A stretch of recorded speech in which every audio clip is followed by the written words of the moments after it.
Perfeccionando la santidad. Perfeccionando la santidad. 10º Congreso de Adolescentes. En directo. Desde Casa de Oración. En Guadalajara, México.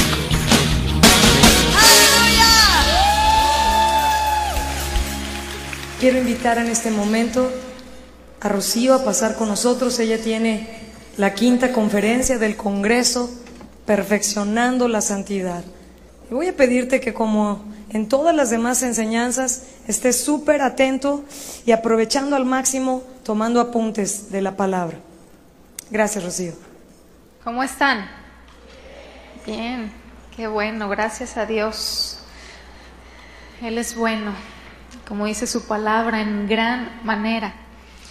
Él es bueno y pues vamos a orar. Señor, gracias por tu bondad y tu misericordia, porque se hacen presentes, Señor, cada día en nuestras vidas.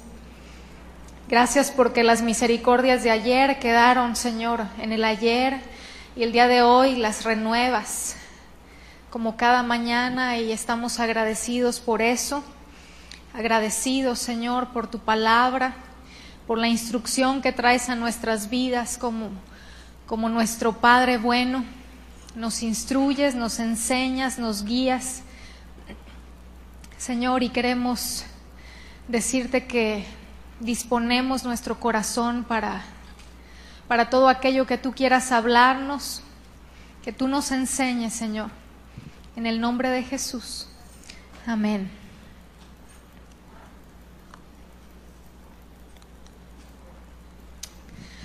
Mire, yo estaba leyendo, estaba investigando hace algunos días cómo los historiadores, cómo los expertas en relación a historia universal han hecho divisiones, han hecho separaciones a lo largo de la historia para clasificar en diversos periodos y poder hacer alusión a cada uno de ellos de una manera más sencilla, para poder referirse a esas etapas, a esos periodos de tiempo. Entonces, para aquellos adolescentes, jóvenes que están en la secundaria, en la preparatoria, yo creo que cada uno de ustedes ha visto algo de historia, historia de México, o hablando de historia universal, pues de las diferentes culturas a lo largo de los tiempos. Y entonces, viendo yo esto, revisando, me encontraba con que dentro de esas clasificaciones que los expertos les han dado, le otorgaron nombres a cada uno de esos periodos, para poder entonces referirse a ellos, no tanto describiendo lo que sucedió en esas etapas, sino con un nombre corto, para que fuera de una manera más sencilla. Entonces me encontré con que dentro de esos diferentes nombres vemos lo que es la edad de piedra, la edad de los metales, la edad antigua, la edad media, la edad moderna y la edad contemporánea, que se supone que estamos dentro de ese tiempo. Hasta nuestros días se considera que es parte de la edad contemporánea, y algunos han llamado modernismo y posmodernismo. Pero estos nombres con los que se describe a esos periodos no lo describen de una manera total, ¿sí? O sea, dentro de esos nombres en los cuales se clasifican esas etapas de tiempo, pues describen ciertas cosas que sucedieron solamente, como por ejemplo al decir que la edad de piedra, pues se hace alusión a ciertas cosas dentro de ese periodo de tiempo, pero no describe la totalidad de lo que sucedió en todos esos años. Y si tuviéramos que poner un nombre al tiempo que estamos viviendo, que pudiera describir, si no en su totalidad, si una buena parte de lo que podemos ver a nuestro alrededor, podría ser la edad de la irreverencia. ¿Por qué? Porque en nuestros días no hay nada sagrado. Y en unos momentitos más vamos a estar viendo qué es reverencia, y en este caso, si estamos hablando de irreverencia, pues a qué estamos haciendo alusión. En la actualidad, con el pretexto de la libertad en los medios de comunicación, la libertad de expresión, en lo que son libros, revistas, la televisión, la radio, los anuncios en la calle, nos encontramos con que quedan muy poquitas cosas que estén prohibidas, ¿sí? Por no decir que quizás ya nada. Y entonces lo que es la religión, la fe, la familia, la sexualidad, todo es objeto de burlas, de distorsiones, de sátiras. Me platicaban hace algún tiempo que no en México, pero en otro país, en uno de esos anuncios espectaculares que estaban distribuidos en diferentes partes de una ciudad muy grande, en una nación que llaman desarrollada, había unos comerciales, una publicidad alusiva a pantalones de mezclilla. Y dentro de la imagen que estaba ahí impresa en esos anuncios espectaculares, estaba la imagen de un Jesús crucificado con unos pantalones de mezclilla puestos. Entonces, ya no hay nada que se respete en este tiempo y nada que represente algún tipo de autoridad se escapa, empezando por el presidente de la República y pasando por la máxima autoridad en casa, que es el padre de familia, y así vamos en cada una de las áreas, el profesor o el director en la escuela, el policía. No hay respeto, y todo esto influye. Todo esto ha marcado de una manera considerable el cómo pretendemos relacionarnos con Dios también, y con la iglesia, que es su cuerpo, y con las autoridades que Dios ha puesto dentro de la iglesia. Entonces, meditando en este versículo que hemos escuchado ya en repetidas ocasiones, al final del versículo nos dice que cada una de estas cosas que necesitamos hacer tienen que ser en el temor de Dios, y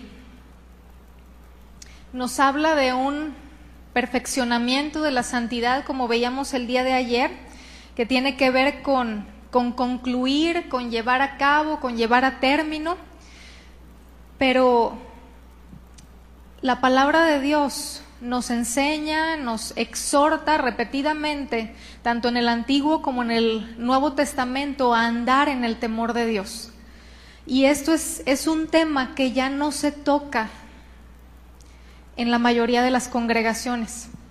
Es un tema del cual no se habla, no se enseña, no se instruye.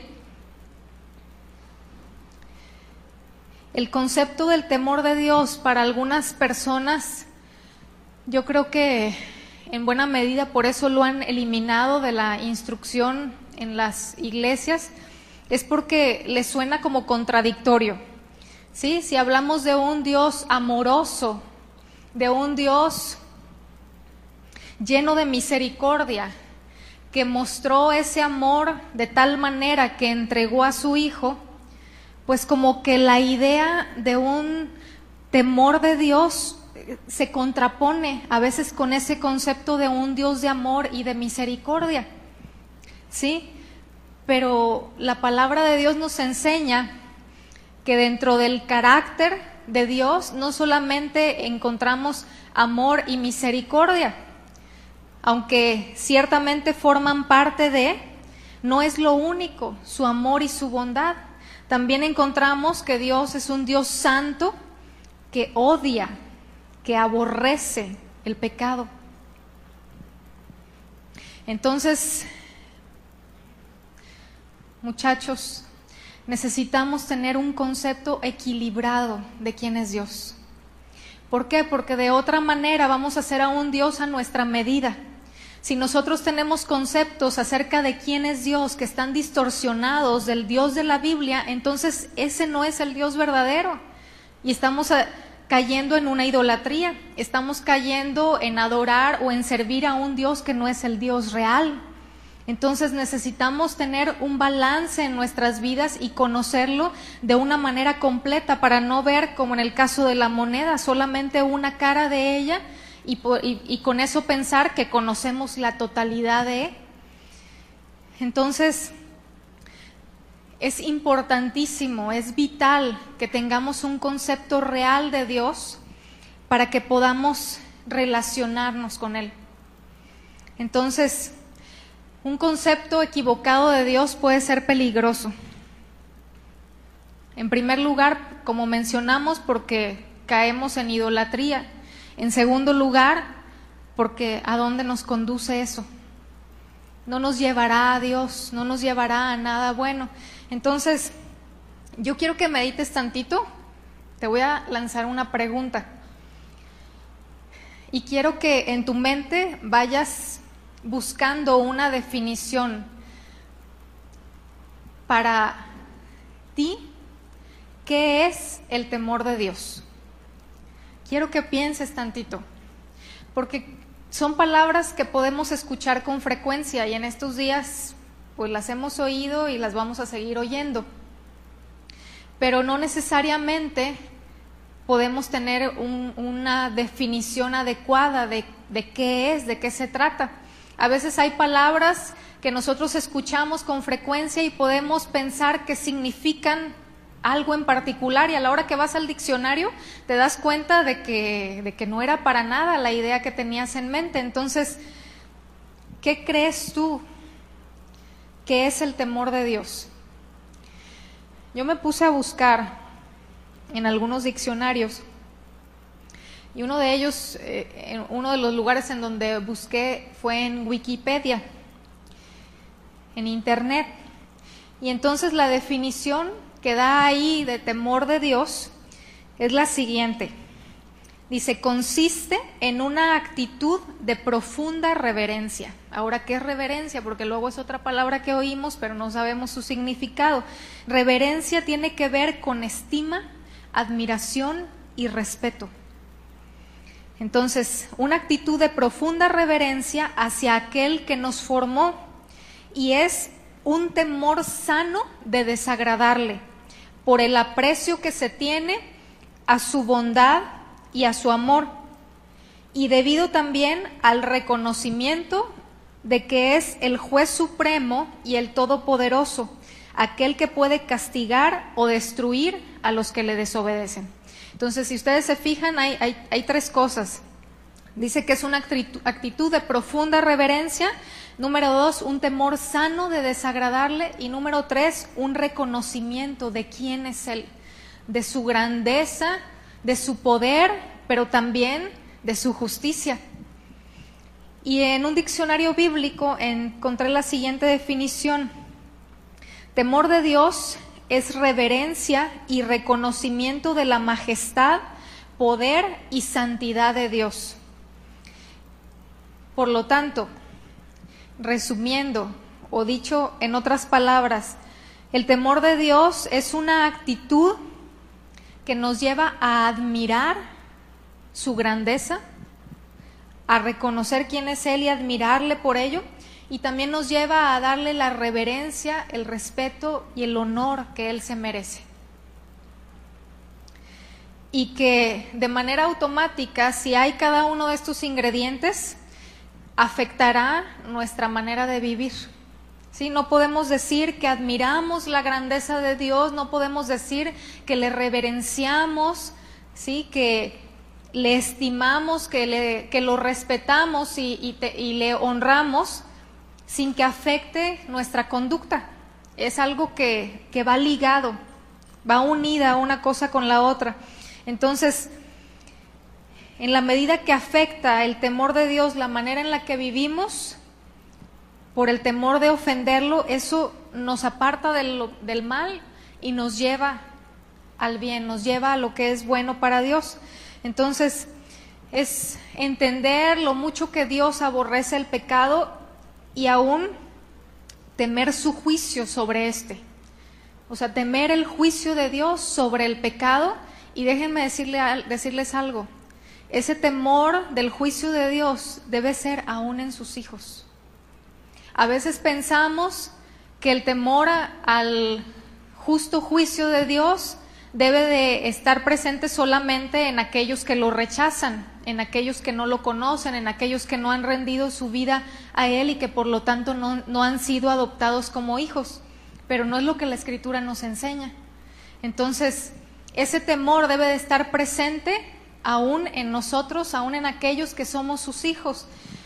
Miren, hablando de la edad de la irreverencia, por llamar de una manera a estos tiempos que estamos viviendo, hay algo que sucede y que yo quiero que lo ubiquen, porque la mayoría de los que están aquí pues son jóvenes, son, yo creo que de 20 años para abajo en su mayoría, y hay muchas cosas que a ustedes no les ha tocado ver, no les ha tocado darse cuenta, precisamente por el tiempo en el que nacieron y la etapa que están viviendo. Pero dentro de lo que está sucediendo en nuestros días es que hay una distorsión en las relaciones padres-hijos, ¿sí? Se ha distorsionado mucho actualmente la imagen de los padres para con los hijos. ¿Por qué? En gran medida porque los padres han buscado establecer una relación de amistad con los hijos en lugar de paternidad, ¿sí? Han querido establecer una relación, una forma de interactuar que haga que los hijos vean a los padres más como sus amigos que como sus padres, aludiendo a que no, pues es que para que me tenga confianza y pues para que se acerque conmigo y que si tiene dudas o si necesita de algo, pues sea a mí a quien acuda, o es que yo tuve unos padres muy estrictos y entonces pues yo ya sé lo que es eso y yo no quiero caer en lo mismo para con mis hijos, entonces pues yo soy blandito, yo soy permisivo y me relaciono con ellos más como su amigo o su amiga que como su papá o su mamá. Y entonces esto, entre otros factores, como pueden ser también los medios de comunicación, en los cuales vemos tanta falta de respeto para todas las autoridades, incluyendo los padres, pues ha desvirtuado esa imagen. Y entonces los niños y los jóvenes no tienen ya una visión correcta, no tienen una perspectiva adecuada desde el punto de vista de Dios, de quién es papá y quién es mamá y cómo me debo de relacionar con ellos. Los ven como sus cuates, ¿sí? Los ven como el amigo o el compañero, y en esa medida hay un trato para con ellos. Entonces, probablemente tú te identifiques con esta descripción, o quizás estés trayendo a tu memoria algunas personas que conoces de cerca y que ves que esa es la manera en la que se relacionan en su familia. Pero si tú le preguntas a una persona mayor, si tú le preguntas a tu abuelito o a tu abuelita, ¿cómo es que ellos se relacionaban con sus padres? ¿Cómo se comportaban con sus papás? Vas a darte cuenta que hay una distancia enorme entre lo que vivimos ahora y lo que se vivía hace tiempo. ¿Por qué? Porque como en muchas otras cosas está habiendo una distorsión. Sí, la palabra nos enseña que en los postreros tiempos la maldad se va a incrementar y esto es parte de, ya no se distingue lo bueno de lo malo, ya no hay valores. Hace algunos días estaba yo viendo estábamos viendo un pedacito de una película que filmaron en 1940, una película mexicana. Entonces pues ya sabes, ¿no? Una película en blanco y negro que yo creo que a la mayoría de ustedes ya ni les gusta ver, pero la estaba yo viendo junto con nuestro hijo y entonces me decía él, ¿le cambio? No, le digo, déjale ahí, porque observaba yo eso, en la película, dentro de las tramas, se veía una familia, unos pues padres con hijos ya jóvenes adultos, y estaba yo observando la manera en la que se relacionaban con sus padres, el cómo se dirigían a ellos con tanto respeto, conociendo cuál era su lugar y cuál era el lugar de los padres, y platicaba yo con nuestro hijo acerca de esto, meditando en ello y haciendo una comparación con las películas que se producen en nuestros días, que nada que ver. Pero si tú no sabes de cómo era la relación anteriormente con los padres, acércate con una persona, con algún anciano, con tu abuelito, tu abuelita, o a lo mejor si no tienes, pues pídele a alguien que te los preste tantito y pregúntales cómo era, para que veas que hay tanta diferencia.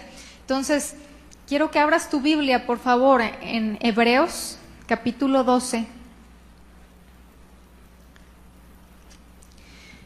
Y quiero que veamos cómo aún por el hecho de ser hijos de Dios, eso no excluye que dentro del trato de Dios venga disciplina a nuestras vidas cuando lo necesitamos, y que necesitamos dentro de este conocimiento aún temer a Dios. Hebreos capítulo 12, del versículo 5 al 11.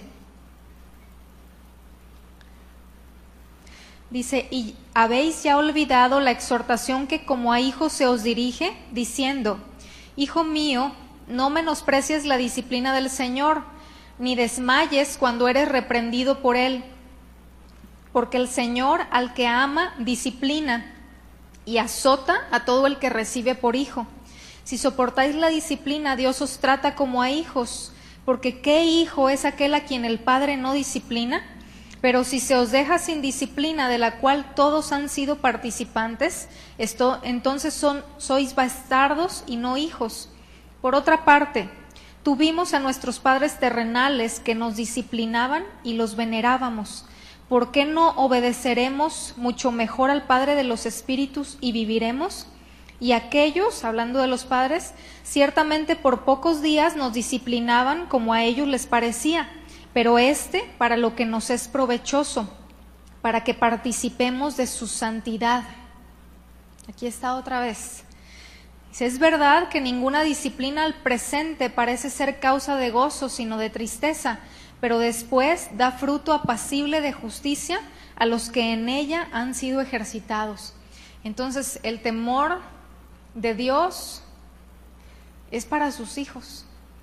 Es un temor a desobedecerle porque entendemos qué tanto aborrece Dios el pecado, qué tanto le ofende, qué tanto lo considera Él como una ofensa personal, nuestra desobediencia, y entonces que temamos a la disciplina que viene de Él y que ciertamente no nos dejará sin ella si somos hijos. Ahora, si verdaderamente somos sus hijos, porque quizás en ocasiones tú como joven digas, pero es que fulanito o fulanita hacen esto y esto y esto, y no vienen consecuencias a su vida, no hay disciplina de Dios para ellos, pues a lo mejor no son hijos, ¿sí? Y aquellos que somos padres sabemos que la disciplina que damos no es para el hijo del vecino, es para los nuestros, es para los de casa, y de igual manera Dios, Él disciplina a los que son suyos. Entonces, vamos a ver algunas cosas, algunos puntos de por qué debemos temer a Dios, ¿sí?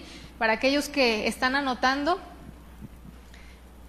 vimos ya qué es el temor de Dios, cuál es la definición, pero ¿por qué? ¿Por qué razón debemos de temerle? Número 1, porque Él lo manda. Y nosotros como hijos obedientes, pues obedecemos a papá, ¿verdad? Entonces, no vamos a ir a estas citas, pero si gustas anotar, Salmo 33:8 dice: tema a Jehová toda la tierra, teman delante de él todos los habitantes del mundo. Entonces, si observamos, es una orden. Salmo 34:9 dice: temed a Jehová vosotros sus santos, pues nada falta a los que le temen. Entonces, es un mandamiento, no es una sugerencia. Así que, ¿por qué debemos temer a Dios? Porque Él lo manda, muy bien. Número 2, es necesario.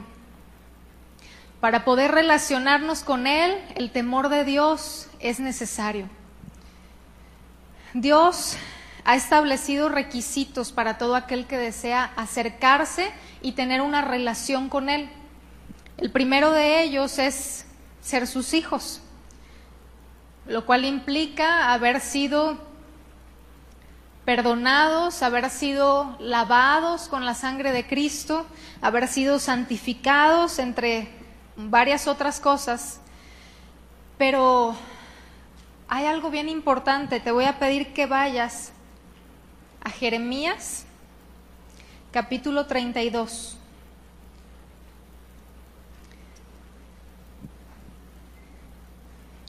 El temor de Dios es necesario para poder relacionarnos con Él, porque como requisito que Él establece es que seamos sus hijos. ¿Y qué sucede a los que son sus hijos? ¿Qué es lo que pasa? Jeremías 32, del 38 al 40.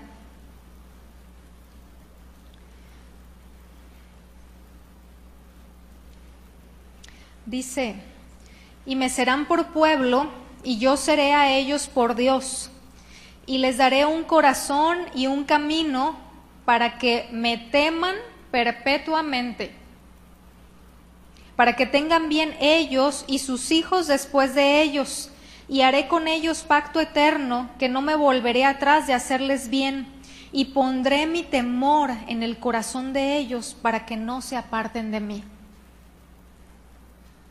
Para poder relacionarme con Dios, yo necesito ser su hija. Cuando yo soy adoptada como hija, mi naturaleza es cambiada, ¿sí? Hemos escuchado, la palabra nos enseña que Dios nos hace libres de la esclavitud del pecado para vivir para Él.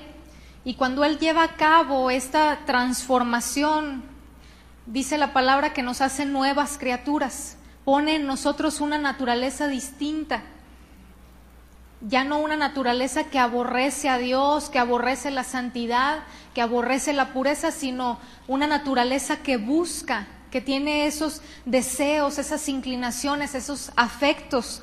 Y entonces, cuando Dios lleva a cabo ese nuevo nacimiento, estamos dentro del nuevo pacto que Dios establece. Y este nuevo pacto, según estos versículos que leímos anteriormente, dice que lo que Él lleva a cabo es que da un corazón nuevo. Ahora, fíjate bien, versículo 39, ¿para qué nos da un corazón nuevo?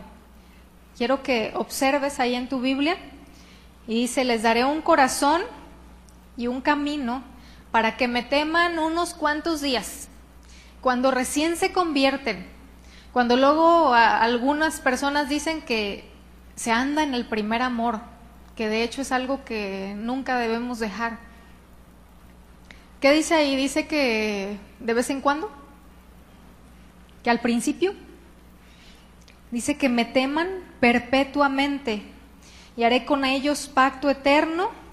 Y al final del versículo dice: y pondré mi temor en el corazón de ellos.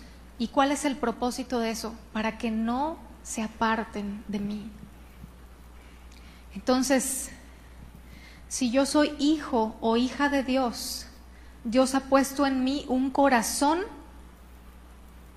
que incluye dentro de esos afectos para con Dios, un temor para Él. Entonces, número dos, ¿por qué debemos temer a Dios? Porque es necesario. Si yo me quiero relacionar con Dios, es necesario, es indispensable. Y número 3, ¿por qué debo temer a Dios?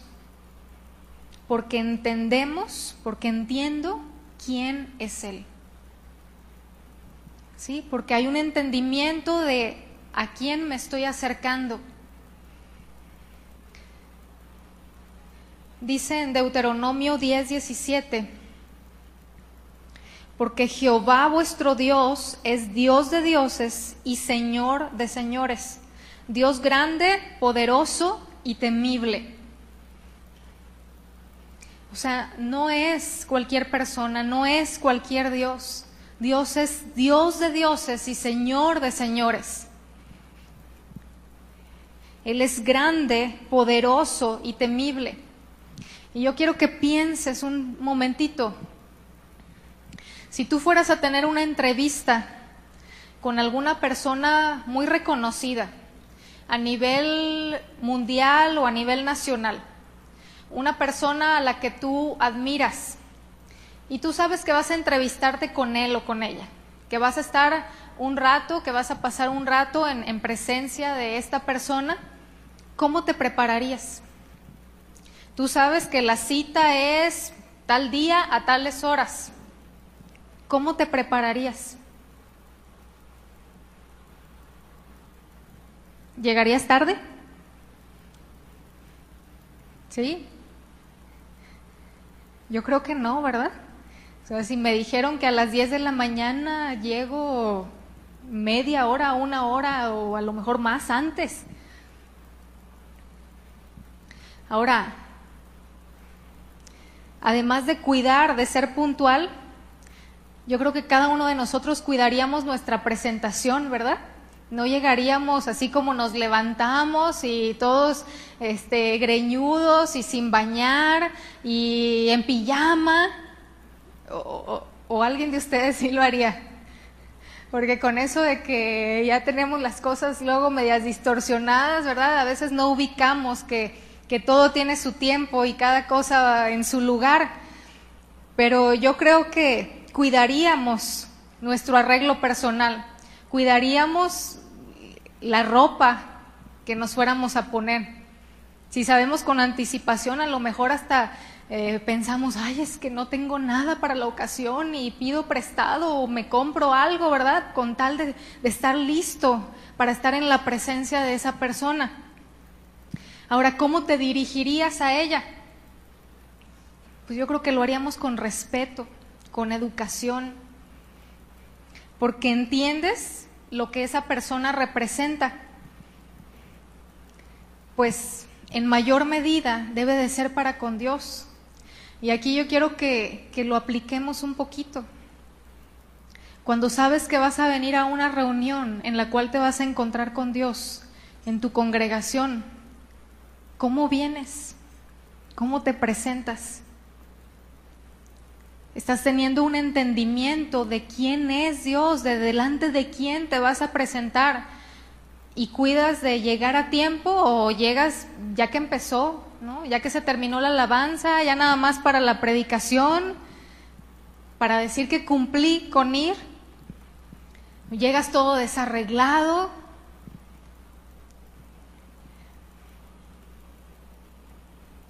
¿Cómo nos relacionamos con Dios? Necesitamos tener admiración para Él. Necesitamos estar conscientes, muchachos, de quién es Dios, de quién es Él.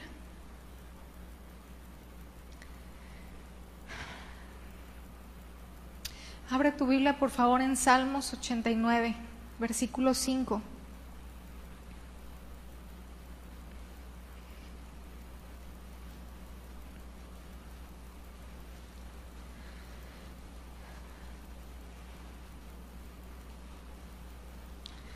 Dice: celebrarán los cielos tus maravillas, oh Jehová, tu verdad también en la congregación de los santos. Porque ¿quién en los cielos se igualará a Jehová? ¿Quién será semejante a Jehová entre los hijos de los potentados? Dios temible en la congregación de los santos y formidable sobre todos cuantos están alrededor de él. Dios no es cualquier persona. Necesitamos admirarlo por quien es Él y por lo que hace. ¿Sabías tú a qué velocidad gira la Tierra en su movimiento de rotación? Todos nos acordamos, todos ubicamos cuál es el movimiento de rotación. ¿Sí? Es el movimiento que tiene la Tierra sobre su propio eje, ¿verdad? Y que lo lleva a cabo en 24 horas. La velocidad a la que va la Tierra para girar sobre su propio eje en 24 horas es más de 6,000 kilómetros por hora. Ahora, el movimiento de traslación, que es el movimiento que hace la Tierra alrededor del Sol en un año, viaja a más de 106,000 kilómetros por hora. ¿Ubicamos eso? Y ese es un detalle mínimo en comparación con todas las cosas que Dios hace, con todas las cosas de las que Dios tiene cuidado, con cómo nos sustenta, ¿sí? Con cada detalle en el que Él interviene y que está pendiente de su creación. Entonces necesitamos admirarlo por quien es Él y por las obras. La palabra nos dice en el libro de Éxodo y ayer mencionábamos un poquito de esto, que estaba el pueblo de Israel al pie del monte Sinaí. Y entonces recibieron instrucciones de Dios a través de Moisés, diciéndoles que se prepararan porque iban a tener un encuentro con Él, diciéndoles que debían de llevar a cabo ciertas cosas, tenían que lavar sus vestidos, tenían que lavarse ellos, tenían que purificarse, tenían que santificarse para presentarse delante de Dios, delante del Dios de la gloria. Y entonces Moisés fue, habló al pueblo y les transmitió cada una de las indicaciones de Dios. Y el pueblo llevó a cabo cada una de estas órdenes, porque sabían que en 3 días llegaría esa cita, que en 3 días ellos se iban a encontrar en una entrevista, por así decirlo, con Dios. En Éxodo capítulo 20,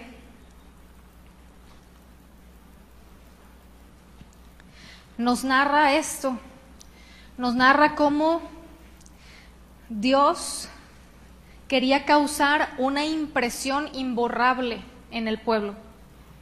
Dios quería dejar marcado en ellos una huella que no se borrara acerca de quién era Él. Ahora, necesitamos recordar que el pueblo de Israel ya había visto maravillas de Dios, ¿sí? Habían visto muy de cerquita cada una de las 10 plagas que vinieron sobre Egipto.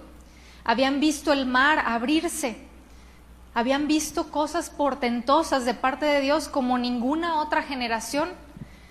Sin embargo, Dios quería establecer el temor de ellos de una manera más fuerte. Y entonces, Éxodo 20, versículo 18, dice qué es lo que sucedió en esta reunión. Dice: todo el pueblo observaba el estruendo y los relámpagos y el sonido de la bocina y el monte que humeaba. Y viéndolo el pueblo, temblaron y se pusieron de lejos. Imagínate, hay que ponernos tantito en sus sandalias, ¿verdad? No en sus zapatos porque no usaban. Imagínate o imaginémonos a cada uno de nosotros ahí, enfrente de un monte, y ese monte que de repente empieza a temblar y que empieza a escucharse un sonido ensordecedor, dice la palabra, como de bocina, y hay relámpagos y hay truenos y empieza a salir humo de ese monte, y luego oscuridad y una serie de cosas sobrenaturales. Y la reacción del pueblo, dice, temblaron y se pusieron de lejos. Versículo 19, y dijeron a Moisés: habla tú con nosotros y nosotros oiremos, pero no hable Dios con nosotros para que no muramos. Y Moisés respondió al pueblo: no temáis, porque para probaros vino Dios, y para que su temor esté delante de vosotros, para que no pequéis.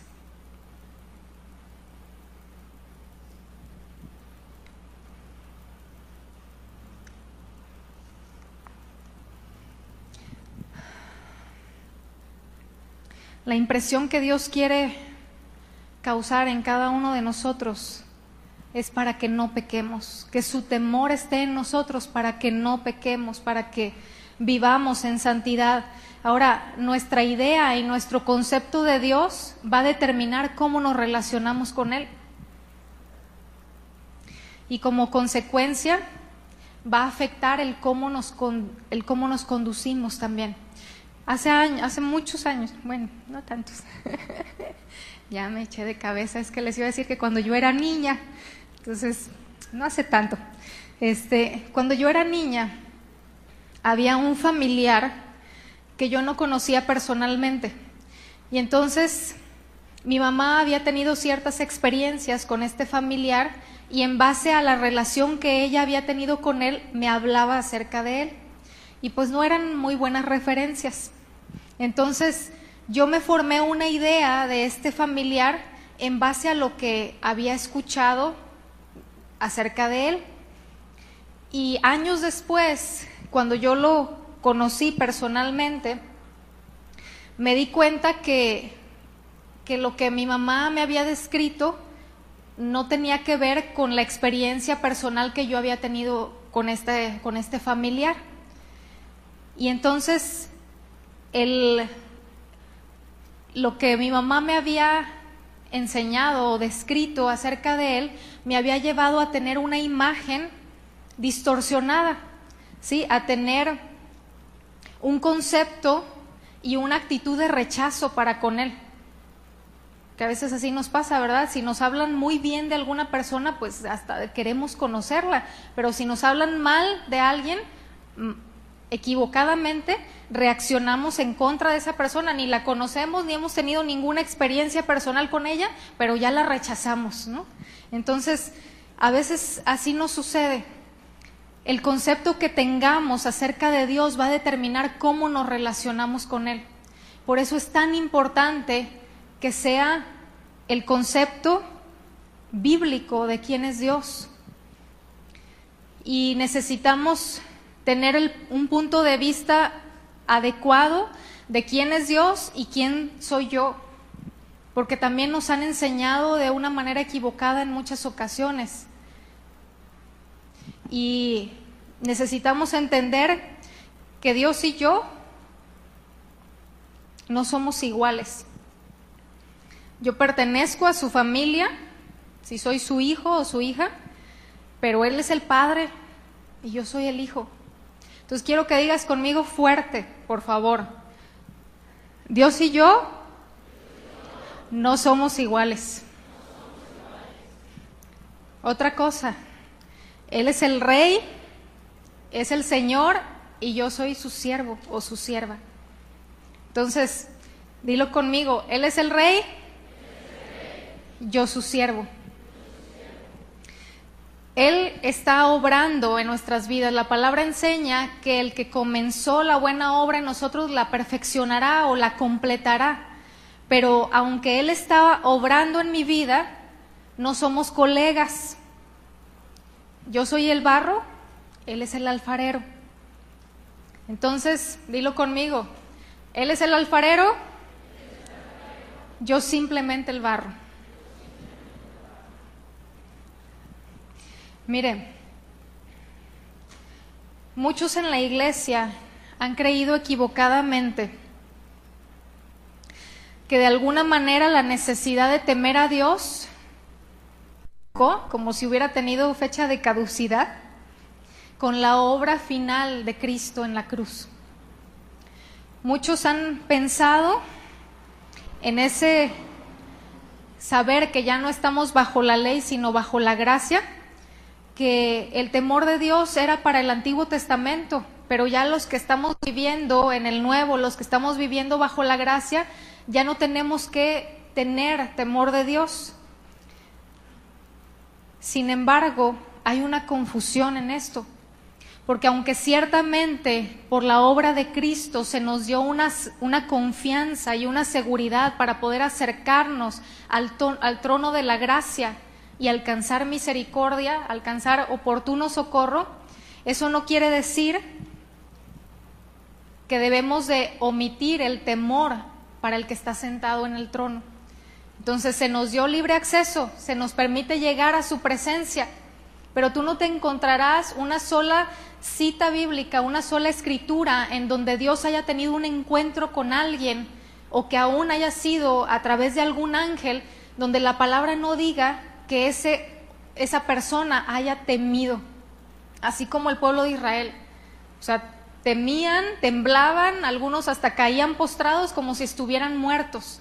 ¿Por qué? Porque no se terminó con la obra de Jesús. ¿Y qué fue lo que Jesús enseñó respecto del temor de Dios? Ve conmigo, por favor, a Mateo capítulo 10.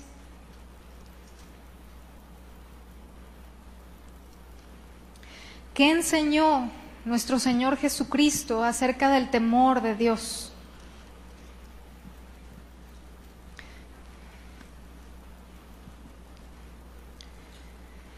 Mateo capítulo 10, vamos a leer a partir del versículo 28, pero antes de empezar a leer, yo quiero comentarte algo del contexto. Desde el versículo 5 de este capítulo está hablando Jesús dando instrucciones a sus discípulos. Está dando instrucciones y está dándoles advertencias acerca de la misión a la cual Él los iba a enviar. Y Él les está advirtiendo que iban a padecer persecución. Él les está enseñando que iban a padecer ciertas cosas y les está hablando de cómo debían reaccionar ante esas circunstancias. Les está enseñando cuál debía de ser su sentir respecto a las persecuciones que sufrieran. Y les dice que no deben de tener temor de eso, que no deben de tener temor de la persecución del hombre, que no deben tener temor del daño que puedan sufrir aún físicamente, y les dice de qué sí deben de tener temor.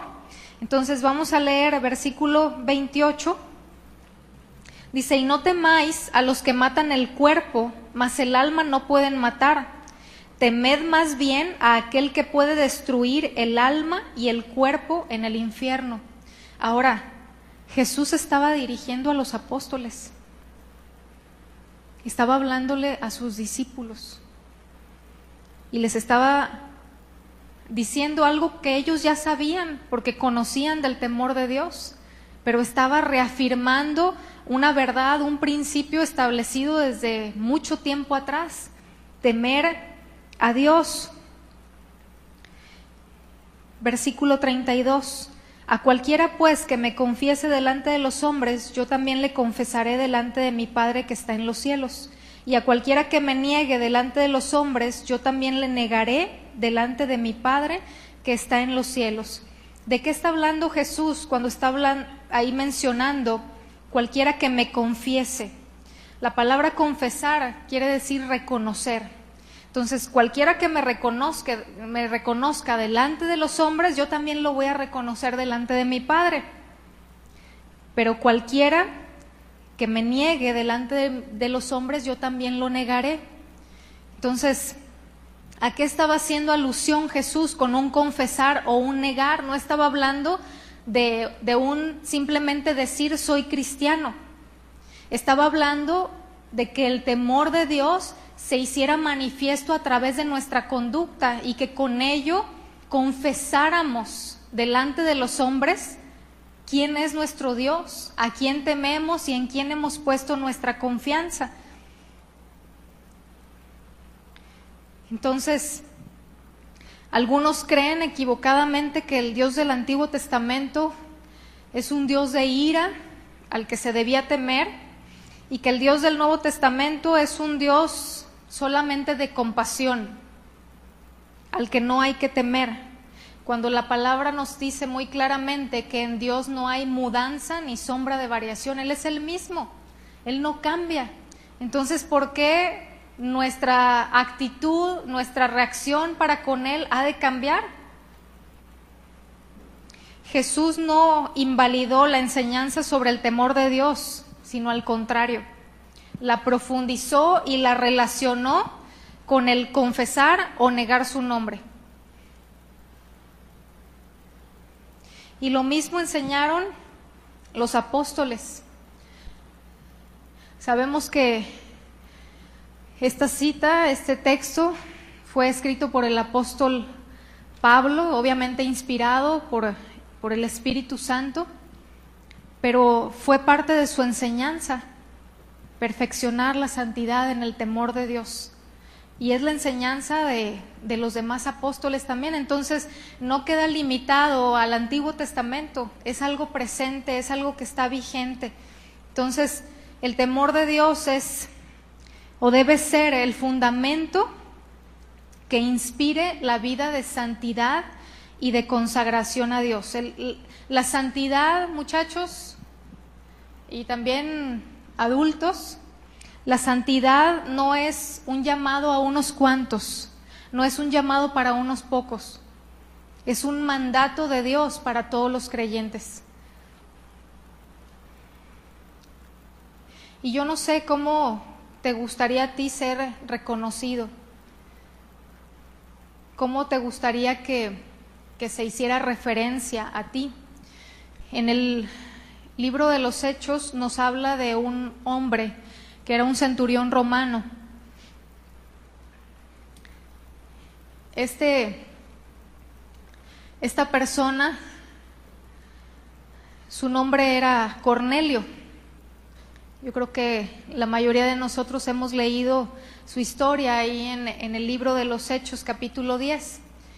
Y hay una descripción que se hace de Cornelio muy, muy tremenda.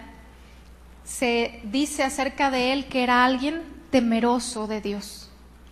Y no era un judío, era alguien que desconocía muchas cosas, era alguien que ignoraba acerca de la palabra muchas cosas, no había crecido en una familia donde se le instruyera acerca del Dios verdadero desde que empezó a ser formado.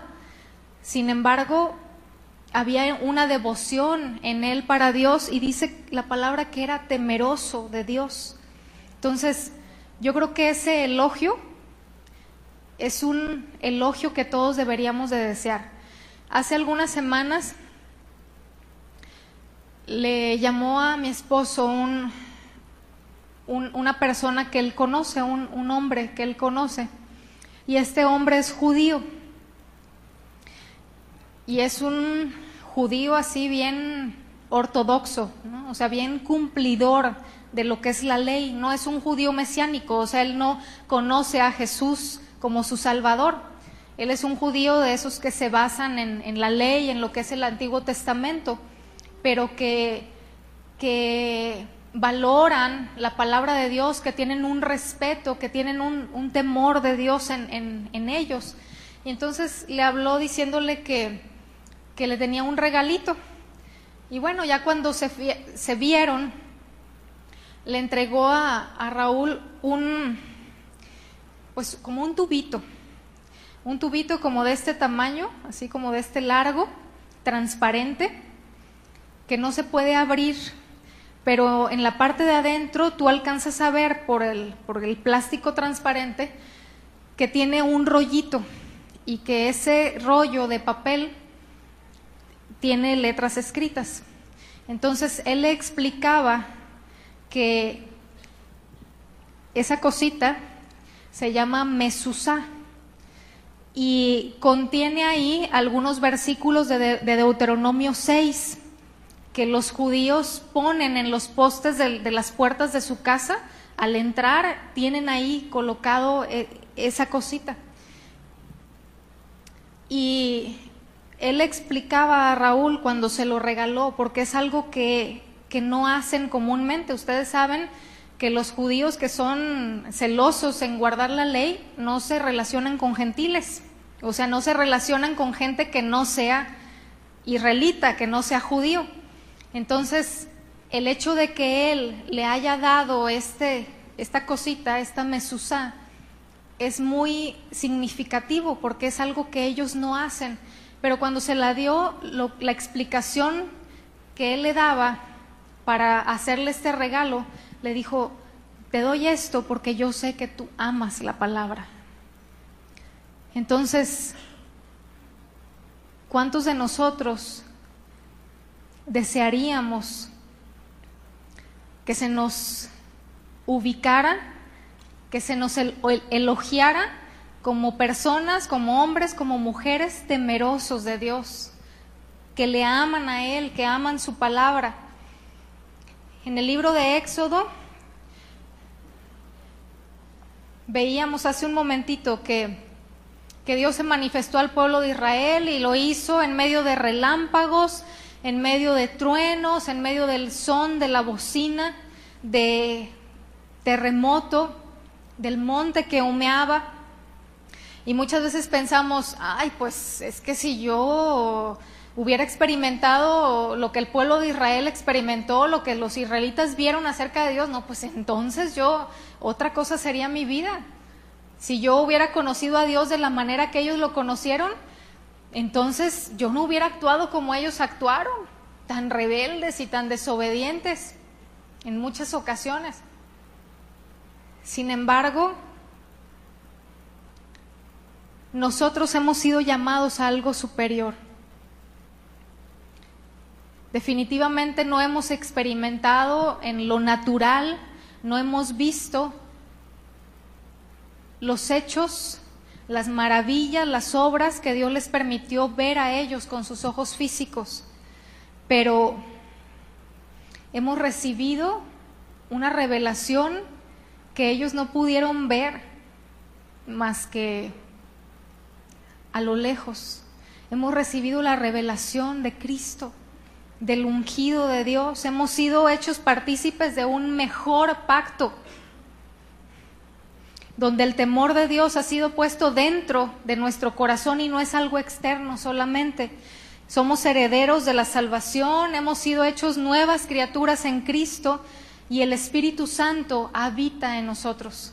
En aquel tiempo el Espíritu Santo no moraba en las personas. Entonces hemos recibido una revelación más alta, hemos sido hechos partícipes de algo superior. Te voy a pedir que te pongas de pie, por favor.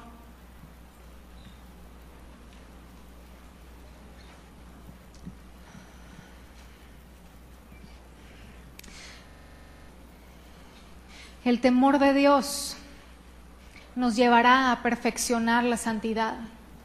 El temor de Dios nos llevará a que se afecte cada área de nuestra vida. El temor de Dios hará que se haga manifiesta nuestra devoción, nuestro respeto, nuestra reverencia, nuestra admiración para Dios. Entonces necesitamos cuidarnos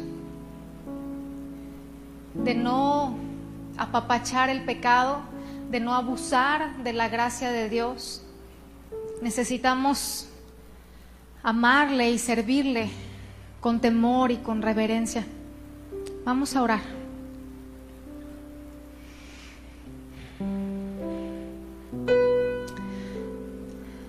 Padre, gracias te damos, Dios, porque aunque ciertamente no fuimos colocados como el pueblo de Israel delante de un monte que se estremecía, aunque ciertamente, Señor, La mayoría de nosotros no hemos escuchado tu voz de una manera audible como ellos tuvieron la oportunidad de hacerlo. Tu deseo, Señor, es que haya un temor profundo en nuestros corazones para contigo. Un temor originado en un entendimiento acerca de quién eres tú, acerca de tu grandeza, Señor. Un temor originado en una admiración por tu majestad, por tu belleza, por tu santidad, tu poder. Señor, un temor fundamentado en quién eres tú y quiénes somos nosotros, en cuál es tu lugar y cuál es el nuestro, Señor. En un entendimiento de que no somos iguales. Tú eres el creador y nosotros somos criaturas. Señor, tú eres aquel a quien los cielos de los cielos no pueden contener, que la tierra es solamente el estrado de tus pies. Y nosotros, Señor, somos como neblina que aparece por un poco de tiempo y luego se desvanece. Somos como la hierba del campo, como la flor del campo, Señor, que está un momento y luego se marchita. Así es nuestra vida, Señor, temporal, pasajera. Señor, ayúdanos a verte, a contemplarte, a admirarte de tal forma que tengamos una perspectiva correcta de quién eres tú y podamos relacionarnos contigo con temor y reverencia, Señor, con un respeto profundo. Señor, ayúdanos a recobrar lo que hemos perdido, lo que dejamos en el camino, lo que a veces ni en nuestras casas se nos enseña. Señor, ayúdanos. Ayúdanos, Señor, a ser reverentes, a ser respetuosos. Señor, a temerte como Padre y que ese temor nos haga estar, por un lado, seguros y confiados acerca de quién eres tú y quién somos nosotros a tus ojos, pero que también coloque cada una de las cosas en la proporción y en la perspectiva correcta.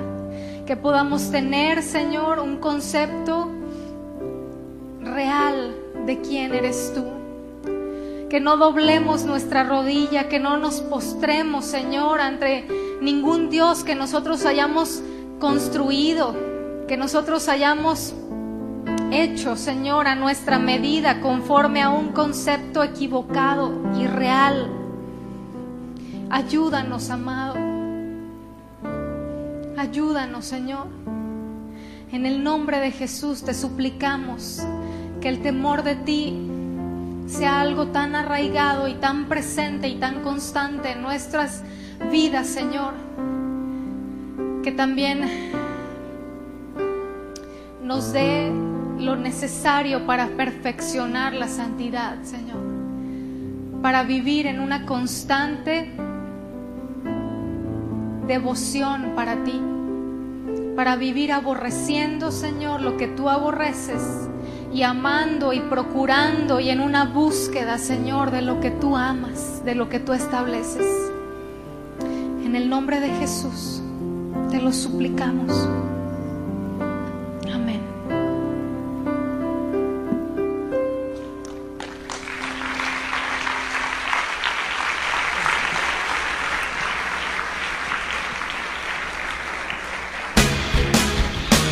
Perfeccionando la santidad. Perfeccionando la santidad. 10º Congreso de Adolescentes. En directo. Desde Casa de Oración. En Guadalajara, México.